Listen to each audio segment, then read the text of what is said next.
Good morning, everyone. We're reading in Book 1, the Book of Beginnings, Canto 4, The Secret Knowledge.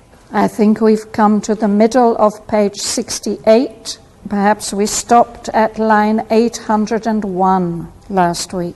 112? Yes. Okay, very good. So this he is the divine playing the role of the soul, the individual soul in the universe.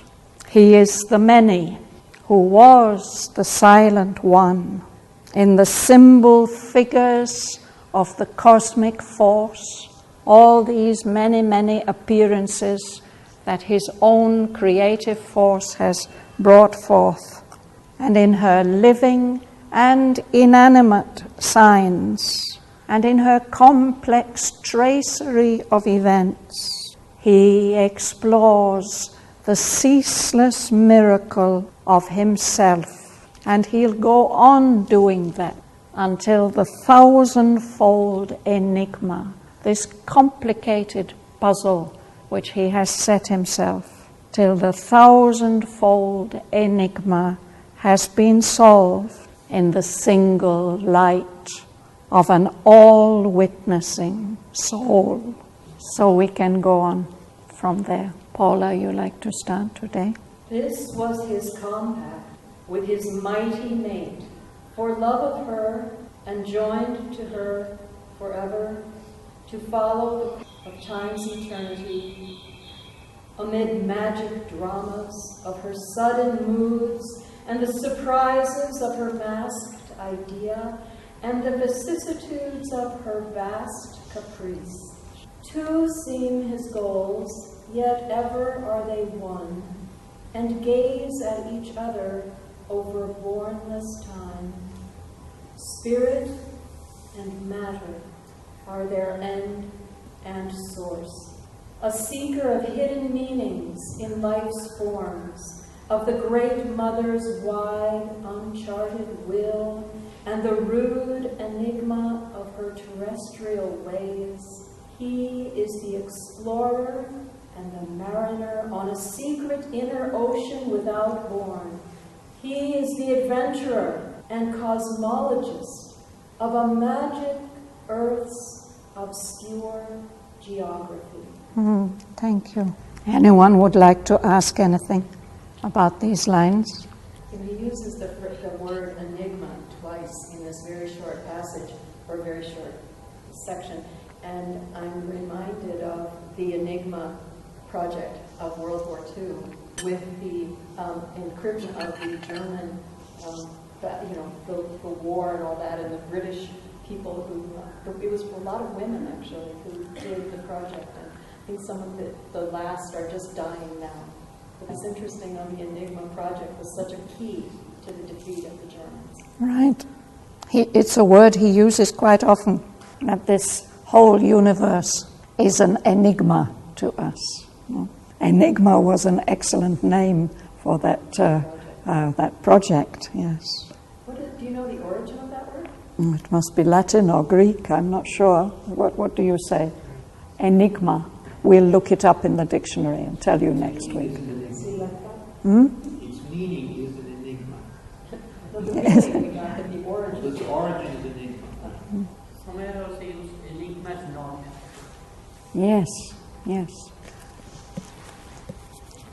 It's a very, very complex knot that we don't know how to untie it.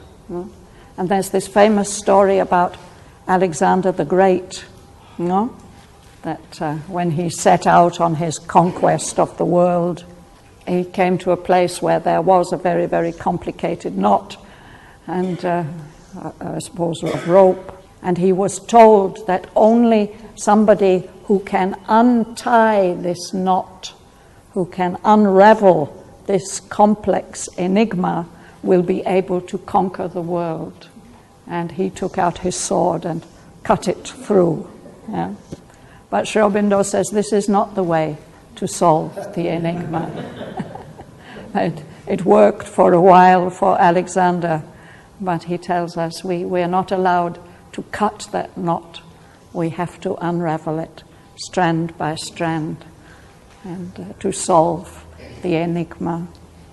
Shraddhavan, it was Aurobindo wrote some small book, The Enigma of the World. The riddle.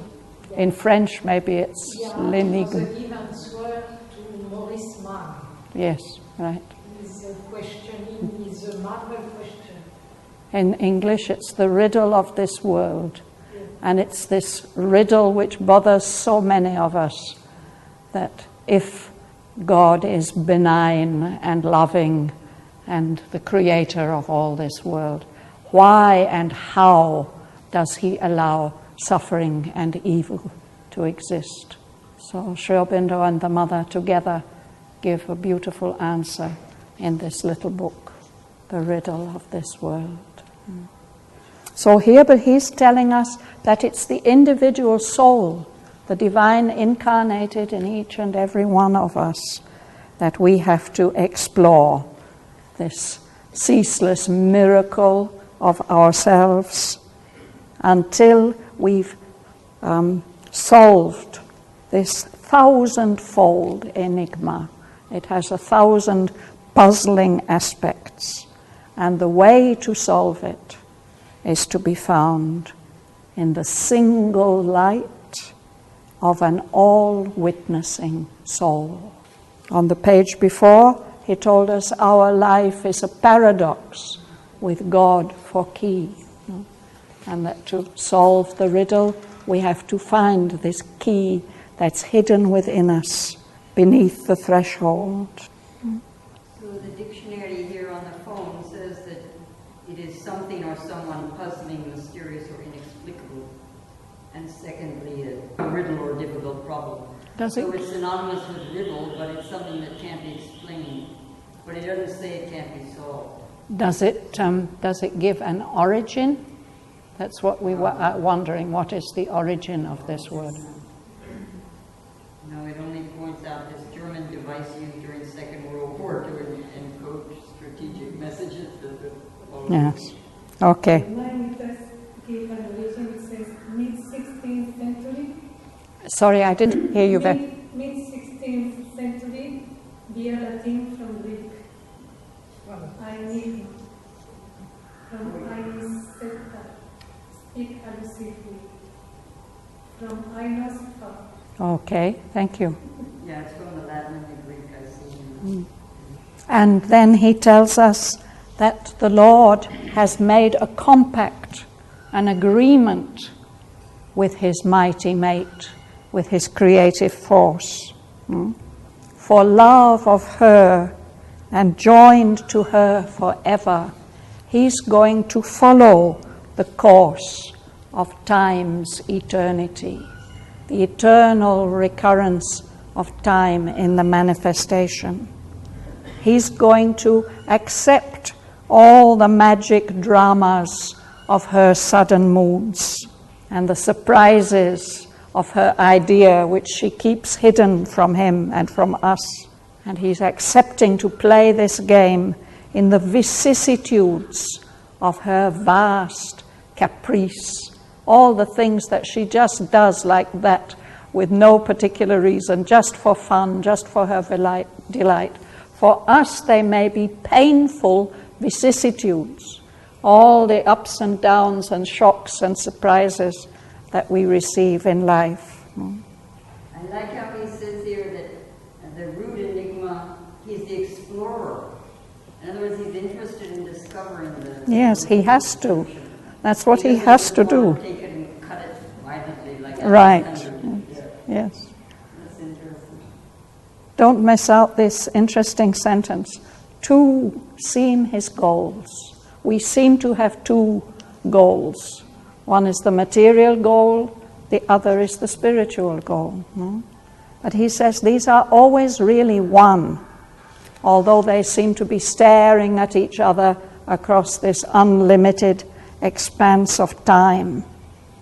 Always they are one. And the soul is the seeker of hidden meaning in life's form.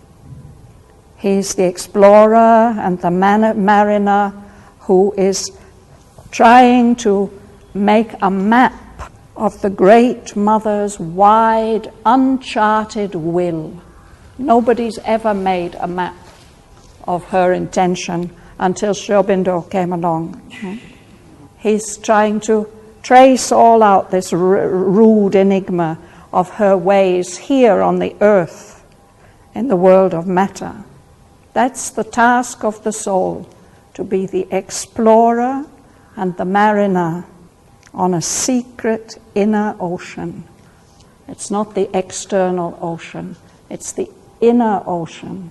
Without bourne, there's no boundaries to that ocean.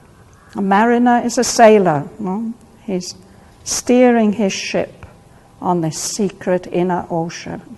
And he's the adventurer, discovering new continents, new places, and the cosmologist, exploring the whole universe in which this magic earth has its obscure geography, the magic inner earth.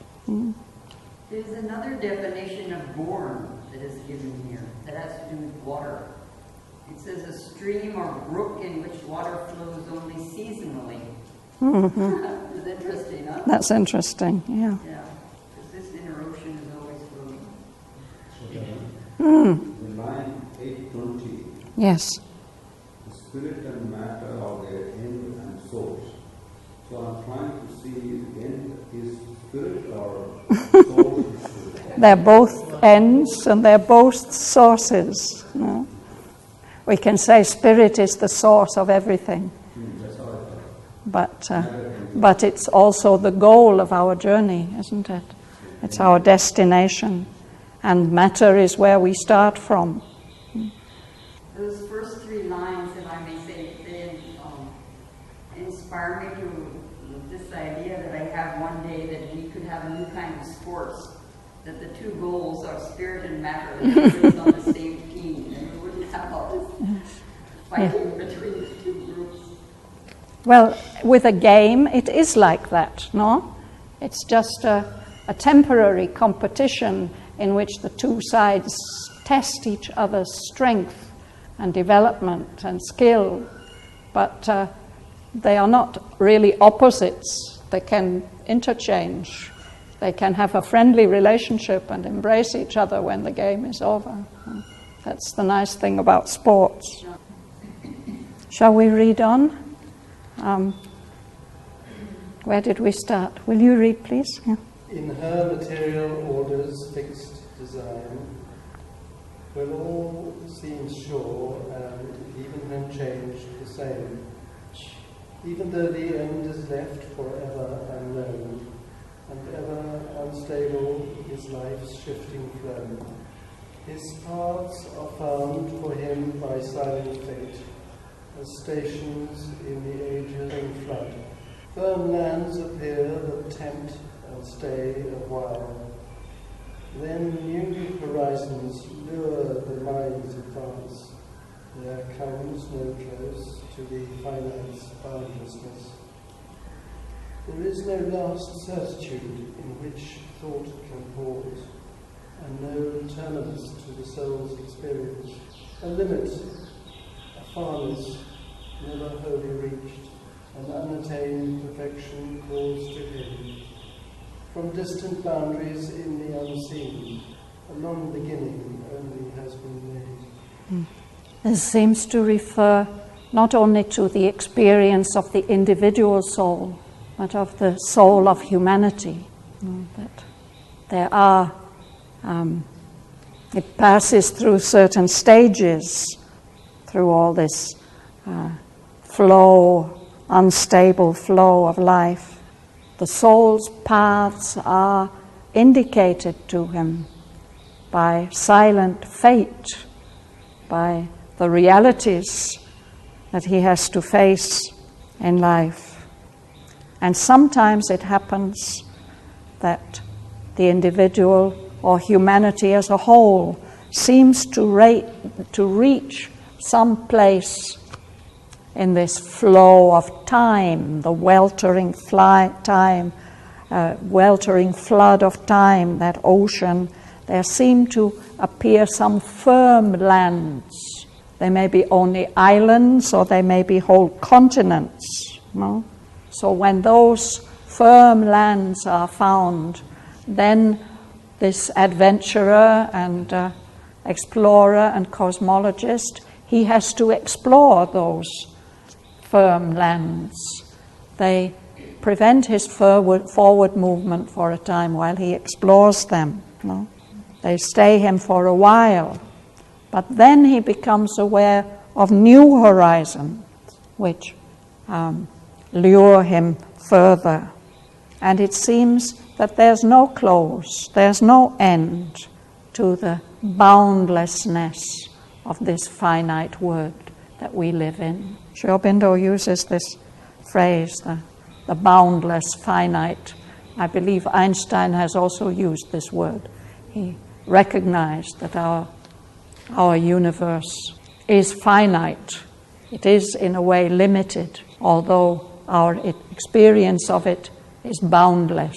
And there's the image of an ant going round and round on a plate.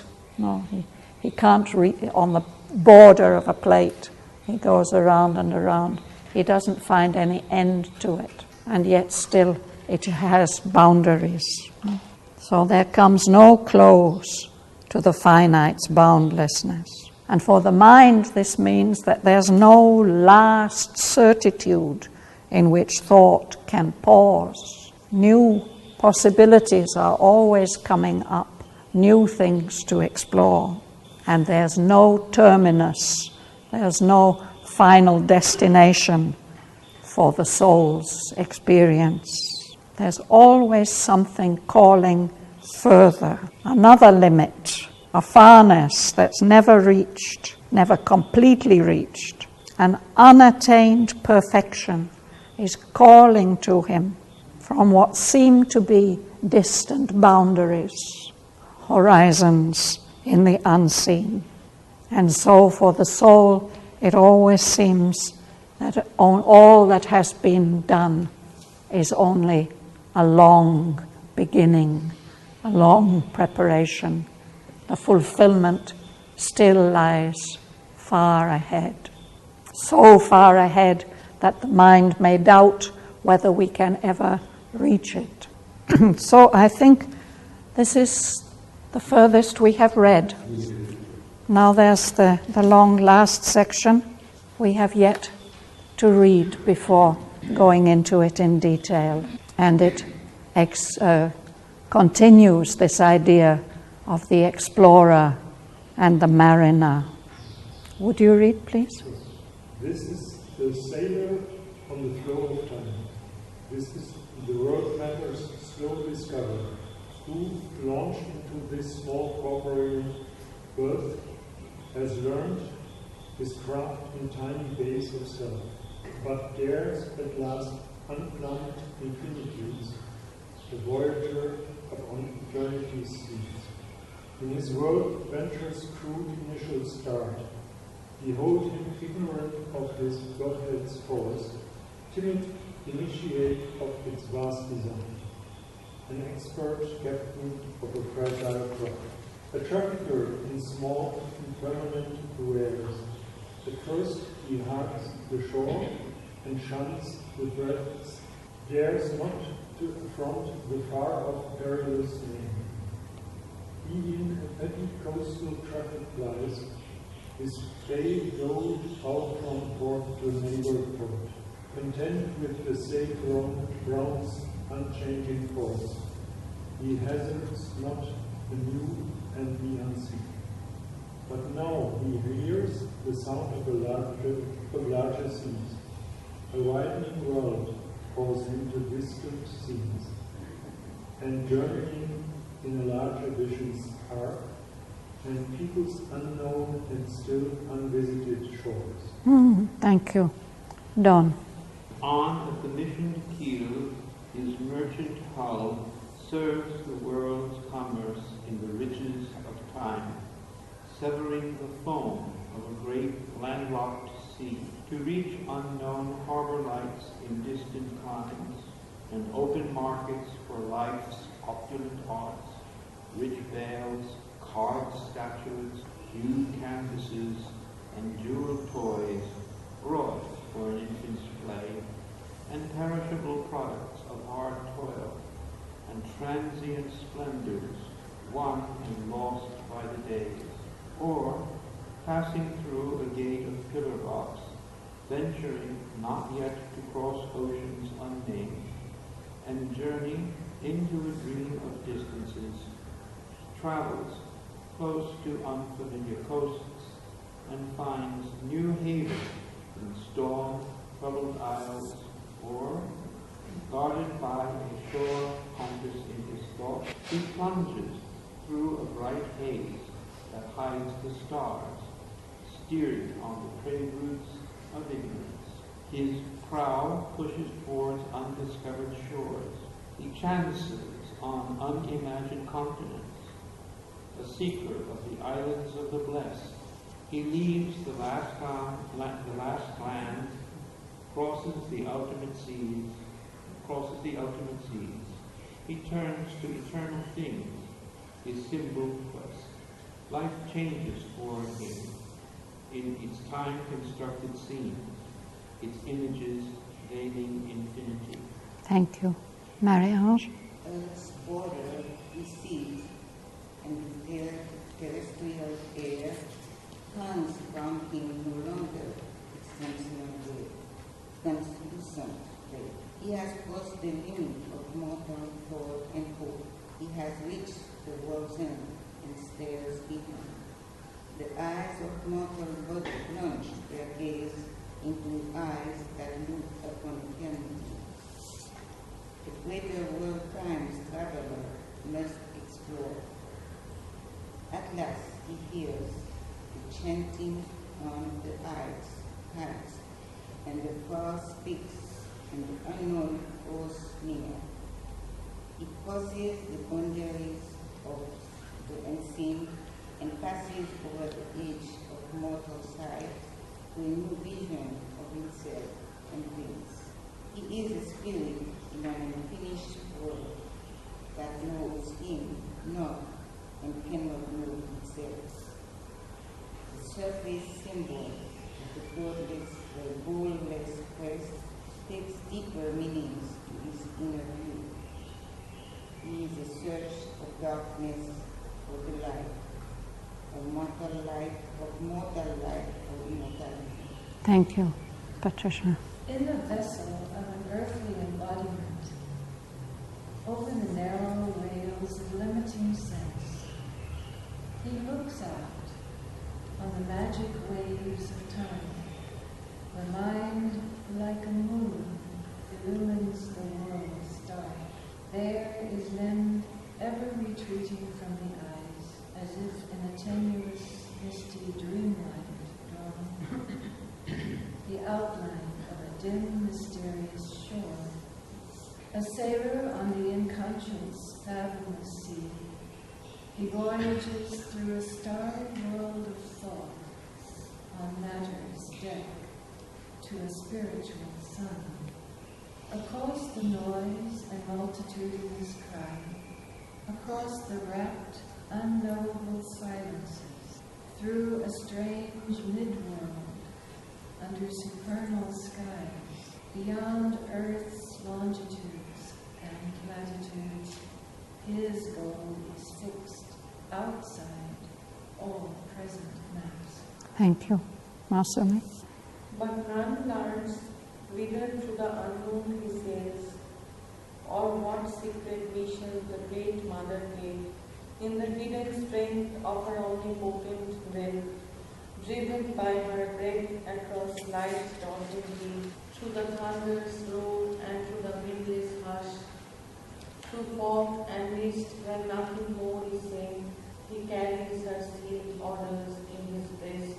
Late will he know, opening the mystic script, whether to a glad port in the unseen he goes, or armed with her fear to discover a new mind and body in the city of God, and enshrine the immortal in his glorious house, and make the finite one with infinity.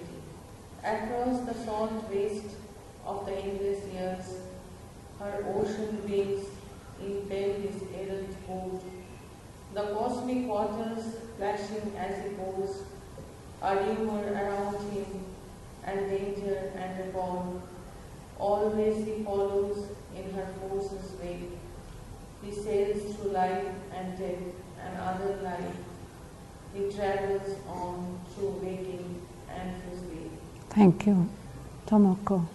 A power is on him from her occult force that ties him to his own creation's pain. And never can the mighty traveler rest, and never can the mystic voyage cease. Till the nascent dusk is lifted from man's soul, and the mornings of God have overtaken his man. As long as nature lasts, he too is there.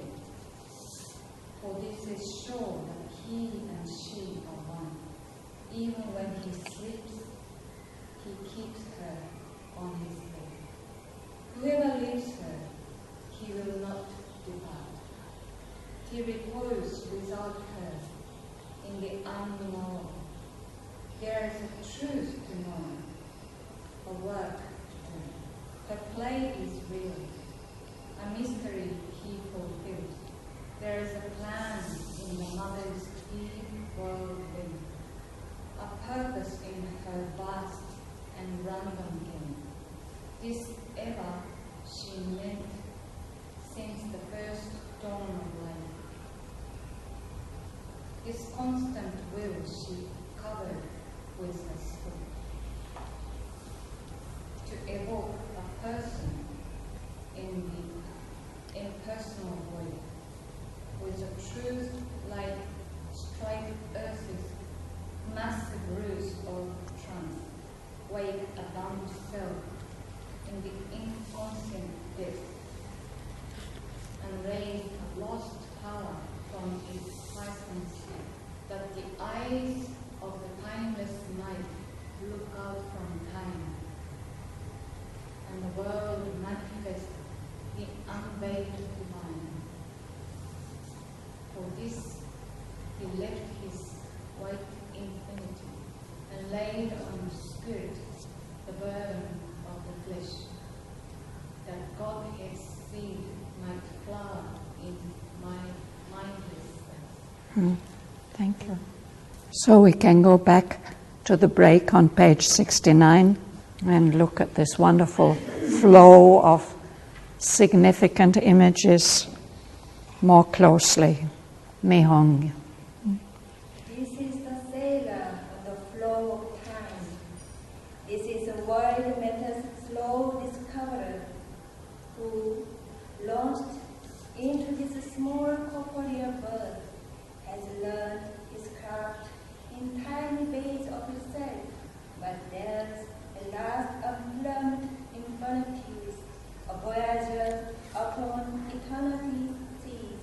In his wild adventure's crude initial start, behold him ignorant of his large-edged force, timid, initiate of its vast design, an expert captain of a fragile book, a trafficker in small impermanent wares, At first he hulls the show and shuns the breath, dares not to affront the far-off perilous main. He in a pretty coastal traffic flies, his pay doled out from port to neighbor port, content with his safe, round, unchanging course. He hazards not the new and the unseen. Thank you. The individual soul, the soul in man, this is the sailor on the flow of time, the explorer and the mariner, the adventurer and cosmologist. This is world matter's slow discoverer. That's what he sets out to explore first, the material world around him. This is the soul. He's launched on himself onto this ocean of time in this small corporeal birth, this individual form, bodily form. That's his boat. It was beautifully described a couple of pages back, no? And he says he's looking out over the rails of sense. Can't find it. Anybody remembers where it is? Or perhaps it hasn't come yet. It's on page 71. Yeah, it hasn't come yet. Yeah. So here we have the word craft used in two different ways. He's learned his craft, his seaman's craft, the art of sailing, of navigating his ship. He's learned it in tiny bays of self. It seems that human beings have done this really many, many thousands of years ago. They launched themselves onto the sea in safe bays. They went fishing. He learns to steer his craft, his body, to make use of his body. But in his development, he will at last dare the unplumbed infinitudes, the boundless, these infinities of consciousness whose depths have never been measured. He will become a voyager on the seas of eternity. But if we look at the beginning of his development, at the crude initial start of his world adventure, he doesn't know anything about his inner force, his divine Godhead. No? He's a timid initiate. He's just a beginner in this vast world design. But he has become an expert captain of this fragile craft of the body. No? And so what he does, he becomes a trafficker in small, impermanent wares. He carries perishable goods from one place to another for exchange. Trafficking is exchanging, commercial exchange. And on his first voyages, he keeps very, very close to the shore. He doesn't go out into the broad open spaces. It's too dangerous for him to try to go out into the perilous main. The main is the ocean. That's full of danger. So he stays close to the shore. That's quite dangerous enough. So he carries his small impermanent wares in this petty coastal traffic, plying backwards and forwards from one place to another. And his pay gets doled out to him from port to neighboring port. Perhaps even this is the image of a lifetime. You make one small journey and you get your pay, and then you have to do another one. But in that first stage, he's content with that safe round. It doesn't change, it's always the same. He doesn't risk the new and the unseen. This is the first stage in our human development where we're very much tied to limited experience, to the physical. Will you read? But now he hears the sound of larger seas. A widening world calls him to distant seas, and journeying in a larger region's path, and peoples unknown and still unvisited shores. On a commission he his master home, solves the world's commerce in the reaches of time. Severing. The home of a great land-locked sea, to reach unknown harbor, lives in distant lands, and open markets for lives opulent arts, wreaths, bells, curved statues, huge canvases, and jeweled toys brought for an infant's, and perishable products of hard toil, and transient splendors owned and lost by the days. Thank you. Thank you. Let's pause there. So this is another stage. First, he was content with his safe round's unchanging course. But now it's as if he hears the sound of larger seas. He's attracted to further adventures. A widening world calls him to distant scenes, and journeyings in a larger vision's arc. This is something that happens in the evolution of our consciousness. At first we're content with this safe daily round, but then a sense of adventure and curiosity wakes up in us. No? So he wants to go searching for peoples unknown and still unvisited shores. So how does he do that? On a commissioned keel, his merchant hull serves the world's commerce. A commissioned keel, it means that the boat that he's steering and looking after, in charge of, doesn't belong to him. He's been paid by somebody to make this journey. It's a merchant hull. The hull is the lower part of the boat. This is for commerce, and it serves the world's commerce, not just the neighboring village or a bit further and back. In the riches of time, he's carrying much more valuable products. With his merchant hull, he severs, he cuts open the foam of a great landlocked sea.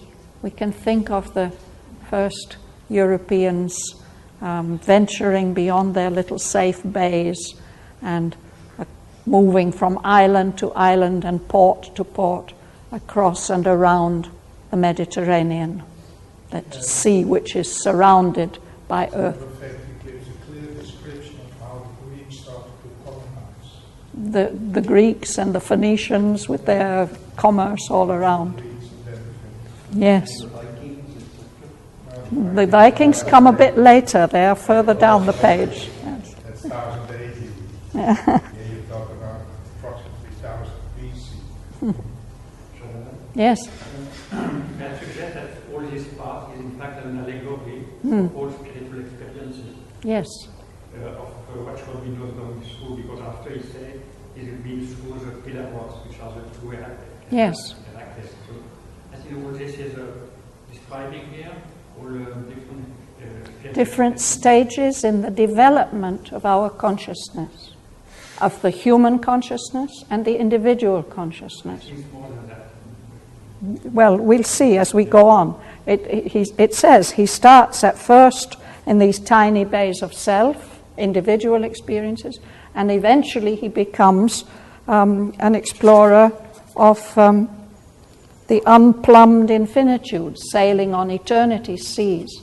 So you're right, this is very clearly symbolic, but it's very interesting how this symbolic description can match so closely to actual historical developments that have happened in the story of humanity. Yes? How does that fit in with previous civilizations like, say, Atlantis, if it ever existed? Well, he's using these symbols, and whatever those civilizations were, presumably they went through these stages. And we can connect these stages with the gunas. We can say that the first stage is the stage of tamas. And the second, this adventuring, risk-taking stage, it's the stage of rajas. And then we go beyond that, and beyond that. So he shows at least 4 stages in this passage altogether. So, but this is such a lovely description of the trade around the Mediterranean. Reaching unknown harbour lights in distant climes, even the climates are different. And in those places there are open markets, so people can come from anywhere for life's opulent arts, all the riches and luxuries and outputs of human creativity. Rich bales, wonderful woven fabrics. We can think about the Phoenicians with their purple. Carved statuettes from all over.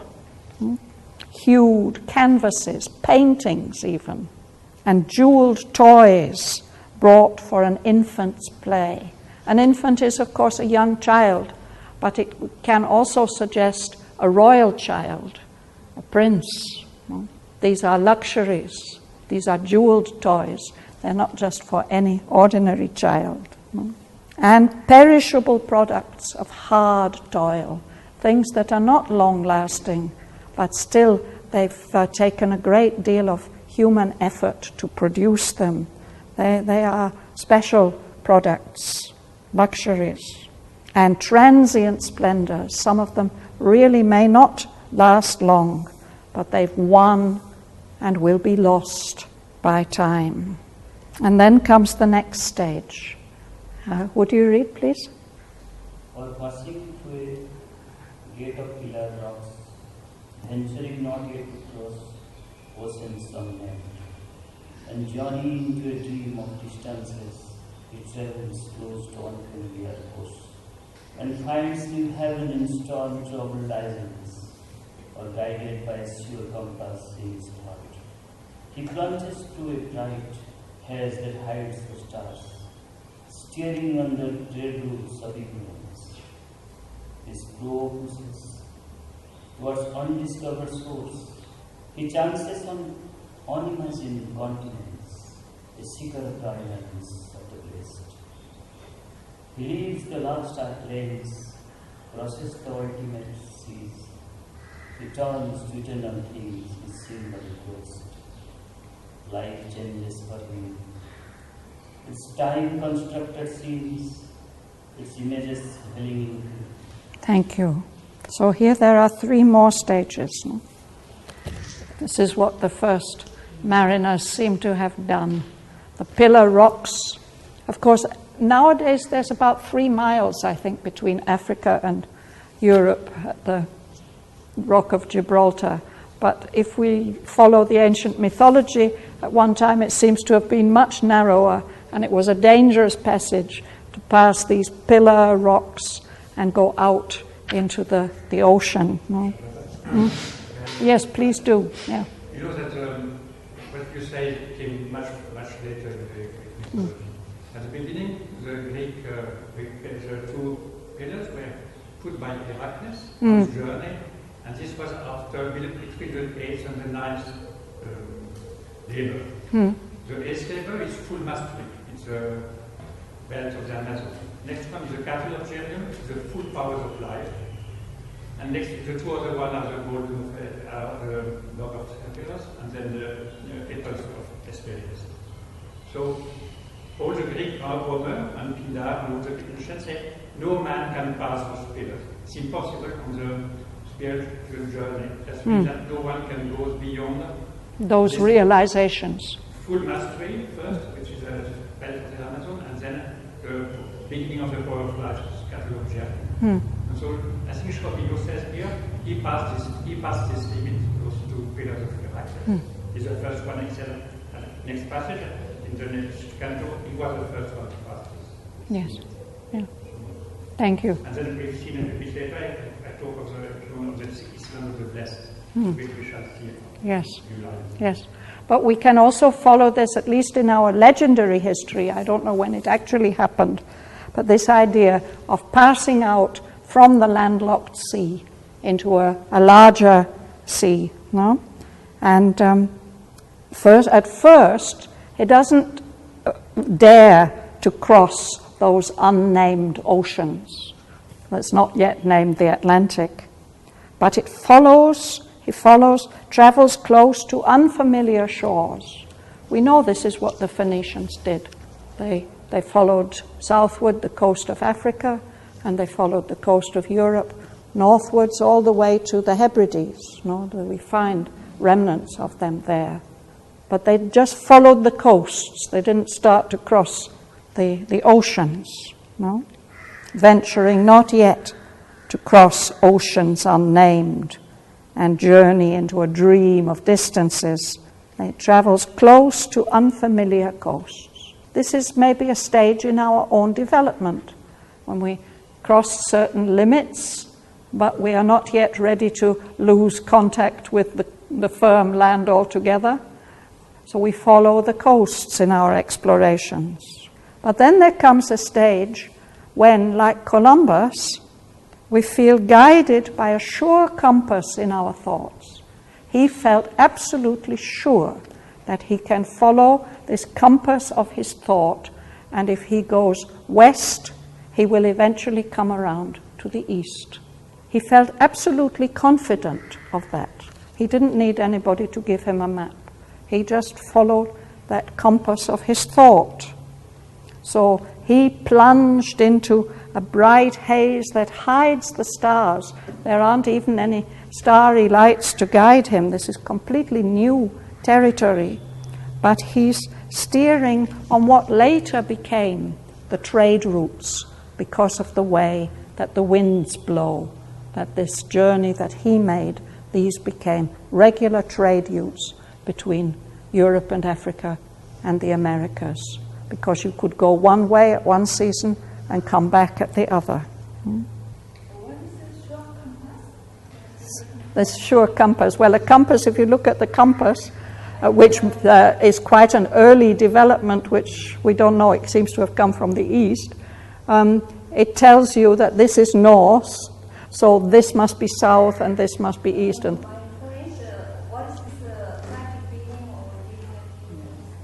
no, it's his reason that tells him that this is the way things are and I can rely on it. That becomes a sure compass in the thought.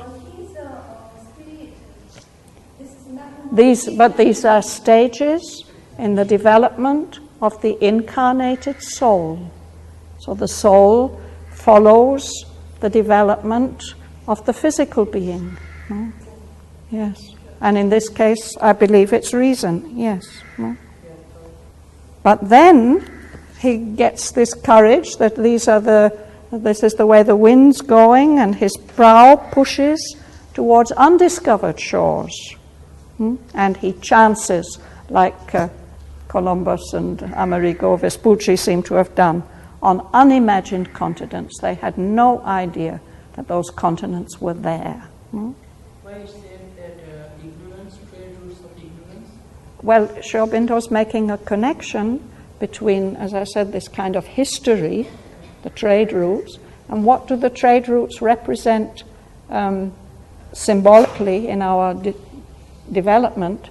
It's this ignorance, this half knowledge. Yeah? They're familiar, we trust them, although we don't exactly know where they're going. But it seems also saying that when people, when one soul is finding this path, it's opening the path also for the trade. Yes, right, exactly. Yes, that's what Claude says, actually. This shows really, in one way, on one level, this is about how the Greeks and then other peoples colonized the whole of the shores of the Mediterranean, no? And then went further. So this is partly a history of humanity. No, I'm saying in the inner development. And also in our inner development, it's like that. New possibilities. It's opening for the rest. Yeah, right. Right. Actually, the Greeks have started to colonize due to lack of basic materials. If you translate it into spiritualism, you have experiences that you need more. So the Greeks, they start at approximately 800 BC because they need metal, iron. And iron you get in Sardinia, etc. Yes. It's a long story, but it's a need of base product. There are many need not only material, but also. And then successively to get commerce, but it's not the main reason. Also, the first Greek communities were overcrowded. It's a not fertile land, Greece, so they need to go out. And so there were also philosophies that certain cities should not contain more and a certain number of inhabitants. All these things induces the Greeks to start to live in another country, which they do due to lack of technique and non-secure boats by coastal navigation, off from one known to another known island. So it's wonderful that our actual history of a certain stage of human development. The Western Mediterranean, as a matter of fact, the columns of Hercules nowadays, they don't place anymore at the Strait of Gibraltar, which traditionally always was said, but more between the African and between the island of Malta and Sicily. Yes, that was the part was on the west. So I was going to say the Greek part over here. That's okay. But what I find marvelous about this passage is the way that Sri Aurobindo weaves together in a single narrative all these different levels of meaning. You know? The history part that has a kind of resonance with us, and all these different developments, the psychological part about the gunas, and also the spiritual part. And it's not that one comes first and the other comes second.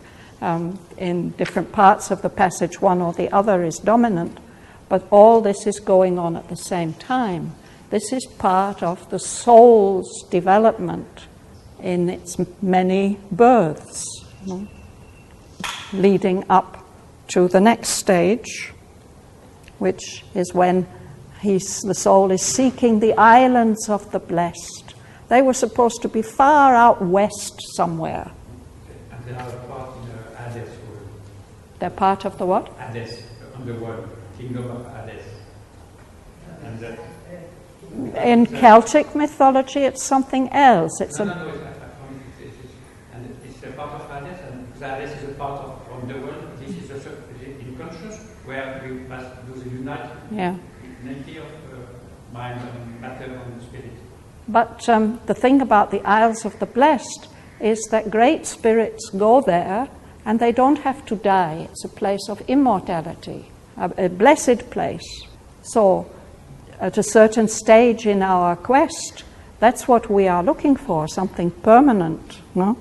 And then he has to leave all these material lands. He has to cross the ultimate seas.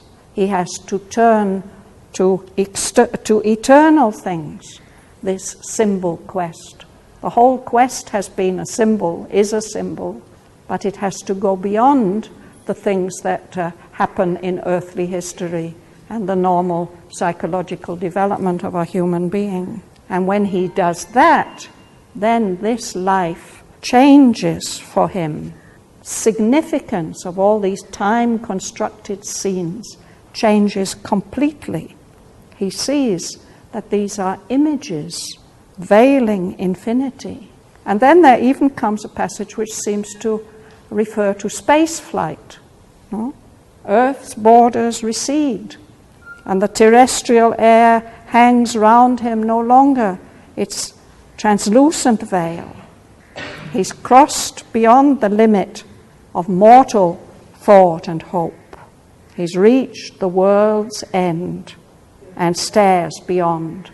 And while this might refer to space flight, it also very, very clearly refers to a conscious spiritual quest. The eyes of mortal body plunge their gaze into eyes that look upon eternity. And the time traveler realizes, the soul realizes, that it has to explore a greater world, not just this material one.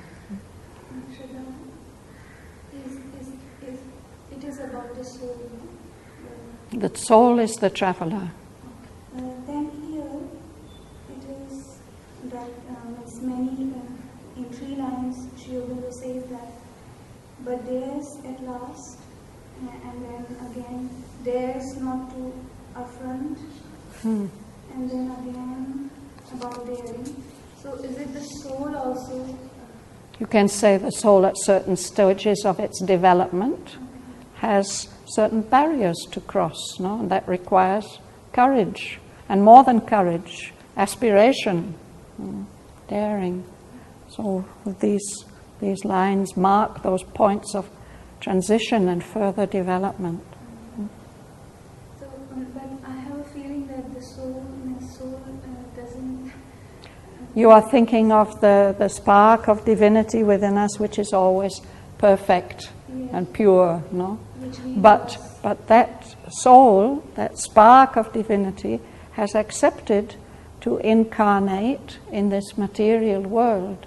And then it takes on itself the limitations, the karma. It accepts, we read about how it accepts to follow the laws of nature, the whims of nature.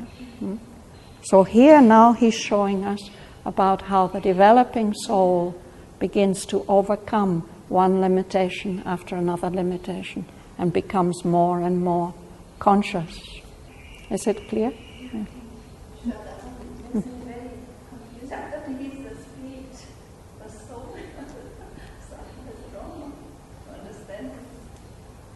Here it was specifically about the soul who has incarnated in the material world and accepted the rule of nature.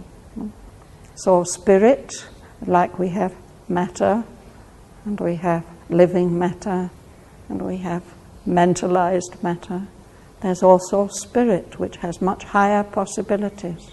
And that will be the next stage. Do you want to read to the end of the section? Shall we go a little bit further? Sure. Karen? Where would you like me to start? Because we went a bit... I went a bit further. Yeah,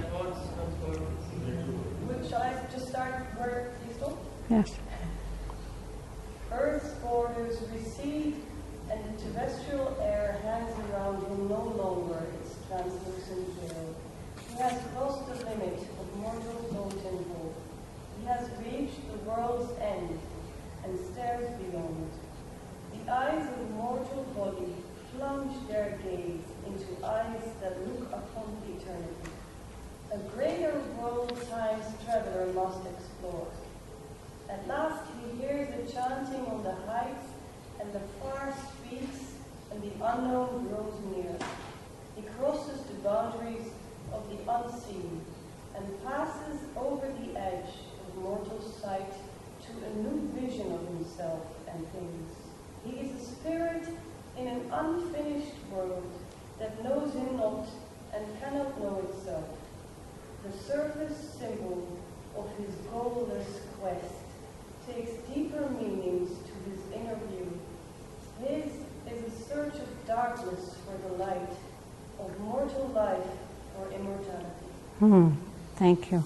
So this is the great step that Aurobindo is helping us to take, to go beyond our mortal sight, our sight dominated by ignorance and death, which sees only the physical world. We move on to a new vision of ourselves and of things and of the world. We begin to know, to recognize that each of us is a spirit, and that this world we are in is an unfinished world. So this unfinished world can't know about our inner being and cannot know itself. So this quest, which has been going on throughout the history of humanity, takes on deeper meanings to the inner view, to the inner mind and consciousness. And we recognize that what we are doing, we are representing the whole material universe. We are taking part in this search of darkness, the darkness of unconsciousness, for the light of supreme consciousness. We're taking part in this search of mortal life, life that's dominated by the limitations of matter, of the physical. We are searching for the immortal state. And we're not doing this only for ourselves. This is part of a much vaster project. I think we'll stop there for today. So let's listen to Mother reading some of these passages. And I think that's what he will emphasize now in the last page that we'll read next week. He is the explorer and the mariner on the secret inner ocean without bourne. He is the adventurer and cosmology of the magic earth of pure love. This is the sailor on the flow of time. He, in a pretty coastal traffic flight, his pay doled out from port to neighborhood, content with his safe round unchanging course.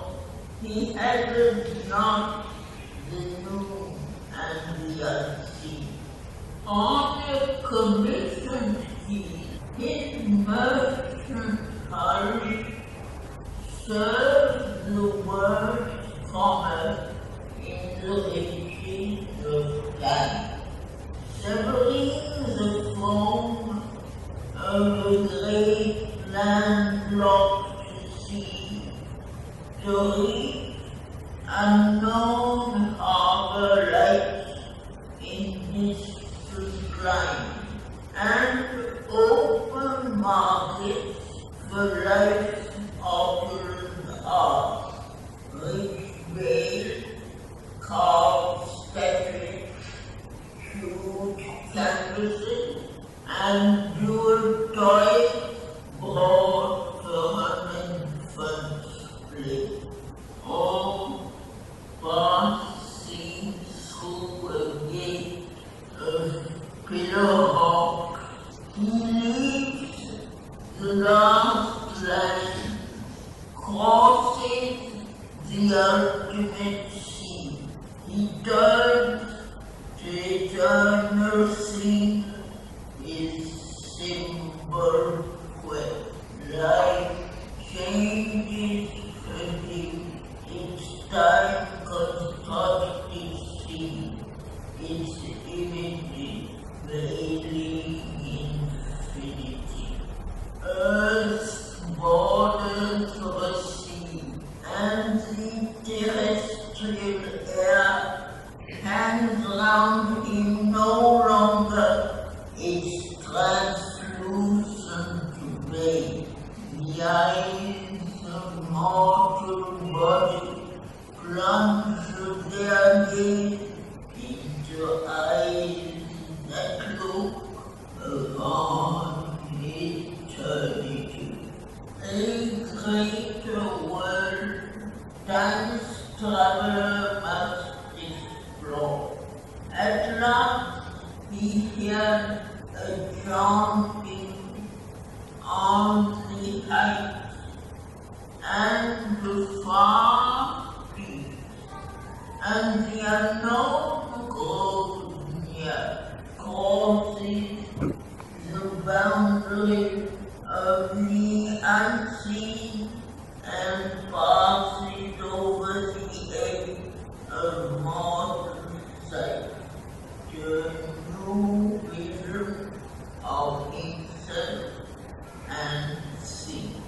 He is a spirit in an unfinished world that knows him not and cannot know itself. The surface symbol of his goalless quest takes deeper meaning to his inner view.